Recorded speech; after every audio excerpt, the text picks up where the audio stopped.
time for another totally different kind of rope trick. These are the smallest of the rope tricks. They're called flying knots. We'll work on the basic of the flying knots, and that is the overhand knot. Now you got to choose a rope to do it with. Your spot cord trick rope will work. I've got my spot cord Texas skip here. What you're asking this to do, you're asking this Honda to come up here, to fly up here and jump through a loop. Now if the Honda is heavy, it will go through the loop and pull itself down there and look impressive. If your Honda is not heavy enough, it'll jump through the loop, but the weight of the rope will pull it back out. So you want a reasonably heavy Honda. I don't do the flying knots with my Texas skip rope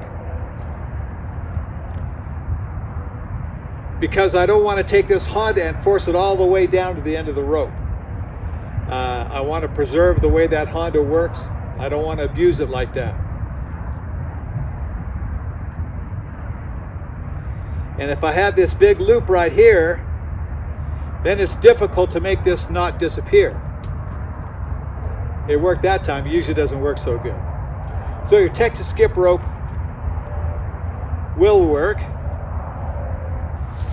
but I use my other heavy Honda rope.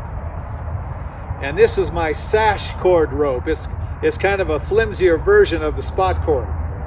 It doesn't have as much body, it's not as stiff, but it has enough body so after I tie my knot, it still maintains that loop right there to show that there's a knot. If this rope were really flimsy, it would pull all the way down into a little ball of a knot and people couldn't really see it. But I don't worry about pulling this Honda all the way down the end like I do my good trick ropes. To make the flying overhand knot, it's really two different ways of thinking about it. One is you get this Honda coming up and you throw a loop down the rope and you get that knot to jump through the loop. That makes your knot.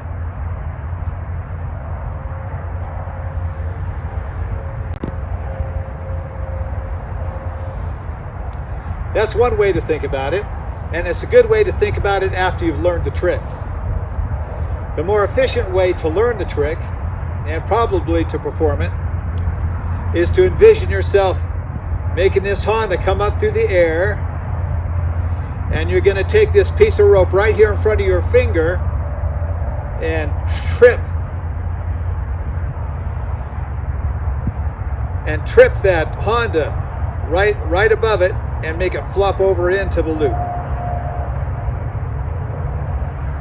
That's the most efficient way to learn it. We're going to bring that Honda up and whack it right there with the loop. Of course, this loop will be up here, and that'll cause it to flop over into the circle. Two motions necessary to achieve that. One is just up, up. We want to pull that Honda up in the air so it will come almost as high as our hand. You don't want to kick it up in the air too high because that won't work. And too low won't work. You want to lift it so it comes up almost as high as our hand. After we get it coming up, then we make a circle with our finger, which will make a circle in the loop, and tap that rope right above the Honda or right beneath it, wherever your Honda's at. Here's how it looks.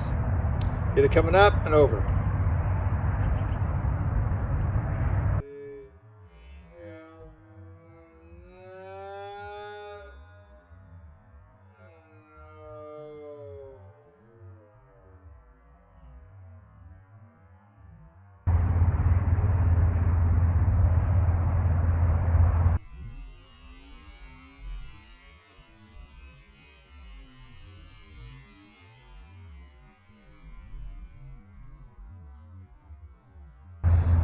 The farther down your Honda falls before it pulls your knot tight, the better. You want some space here just so people can see what they got. But there's a way to finish this trick, and that is to lift up so that Honda is wanting to travel upwards.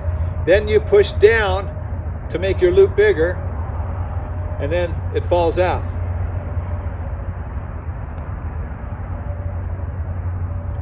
To achieve that, you really don't want your Honda down there 1.5 feet. Although I just got lucky.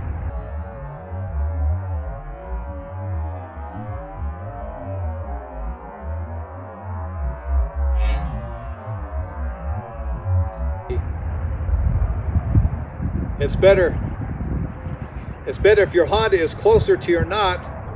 It kind of depends on how this Honda ends up in relationship to the knot, on whether you can push it out easily.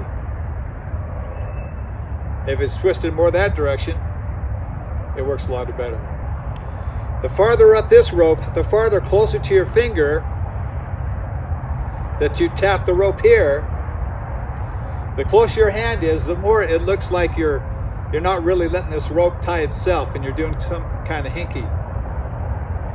So it's better if you can make it touch down there. But when you're first learning, you want to think about your finger touching that rope to trip the Honda. It can be tied fast, or you can slow it down so the kids can see how you're doing it. If you're doing it slowly, after you make your motion, while this Honda is deciding whether it's going to pull this way or fall out, you kind of need to follow it down, let it come closer to the ground if you're going to do it slow, so it has time to settle. Up and over. And then push it out.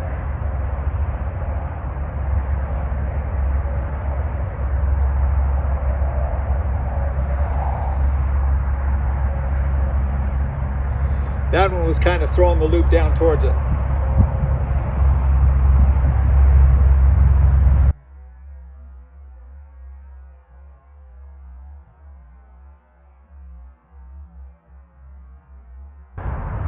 After you got the overhand knot, we'll work on tying slip knots, and the prettiest of them all is the pretzel nut. That's the overhand knot.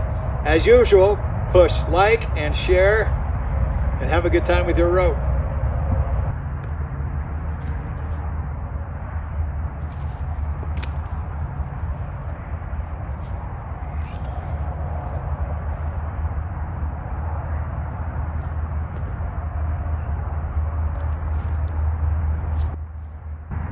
All right, see you next time.